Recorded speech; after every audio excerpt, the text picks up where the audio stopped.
ଦେଖନ୍ତୁ ମୁଁ ଏଇ 2-4 ଦିନ ତଳେ ଘରକୁ ଯାଇଥିଲି। ସେ କ'ଣ ହେଇଛି ନା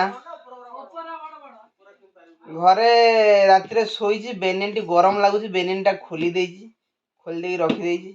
ସକାଳୁ ଉଠିଲା ବେଳେ ମୋ ପୁଅ ତାର ସେ ବେନିନ୍ରେ ମୁତି ଦେଇଛି। ମୁଁ ଆଉ ଜାଣିନାହିଁ ବେନିନ୍ ଥୁଆ ହେଇଛି, ବର୍ଷା ବି ହଉଛି। କ'ଣ କରାଯିବ? ମା କହିଲା ଯା ଭତ୍ତାଟା ଟିକେ ନେଇଆସିବୁ, ଭତ୍ତା ତାରିଖ ସେଇଦିନ ଭତ୍ତା ମିଳିବ ବୋଲି ନେଇଆସିବୁ ବୋଲି। ମୁଁ ତା ଗତ ମାସରେ ଯାଇଥିଲି ଭତ୍ତା ଆଣିବା ପାଇଁ, ପ୍ରବଳ ଭିଡ଼। ସକାଳ 12ଟା ବେଳେ ଗଲି, ମୁଁ 5ଟା ହେଇଗଲା ଭତ୍ତା ଆଣିକି। ଲାଇନ୍ରେ ଠିଆ ହେଲି, ବୟସ୍କ ଲୋକ ଗୁଡ଼ା ସବୁ ଠିଆ ହେଇଛନ୍ତି। ମୁଁ ଯାଇଥିଲି ମାଆଙ୍କର ଭତ୍ତା ଆଣିବା ପାଇଁ, ମୋତେ ଆଉ ସେ ଆଗେ ଛାଡ଼ିଦେବେ ନା। ଛାଡ଼ିଲେ ବି ମୁଁ ମୋ ମାନବିକତା ଦୃଷ୍ଟିରୁ ମୁଁ ଡେରି କଲି। ମୁଁ ନା ଟିକେ ରହିଯିବା। କିନ୍ତୁ ଏଥର ଯେଉଁ ଯାଇଥିଲି ଭତ୍ତା ପାଇଁ, ମୁଁ ଆଉ ବେନିୟନ ତାର ଶୁଖି ନାହିଁ।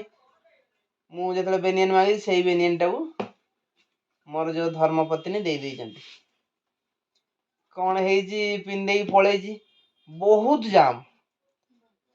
କିନ୍ତୁ ମୁଁ ଜାଣିନି ସେ ପୁଅଟା ଯେଉଁ ମୁତି ଦେଇଛି, ଯେଉଁ ଗନ୍ଧ ଗନ୍ଧଉଛି, ସେ ଲୋକ ସବୁ ପାଖରେ ରଖେଇ ଦେଉନାହାନ୍ତି। ଏତେ ଜାମ୍, ଏତିକି ଥାକରେ ଗନ୍ତି ଅଛି ଖାତା, କେତେବେଳେ ଦେବେ?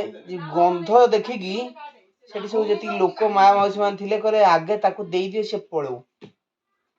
ମୁଁ ଭାବି ପାରୁନି ଏଠି ମୋ ପୁଅ ହେଲ୍ପ କଲା କି ମୋ ସ୍ତ୍ରୀ ହେଲ୍ପ କଲା କି ଭଗବାନଙ୍କର ଆଶୀର୍ବାଦ।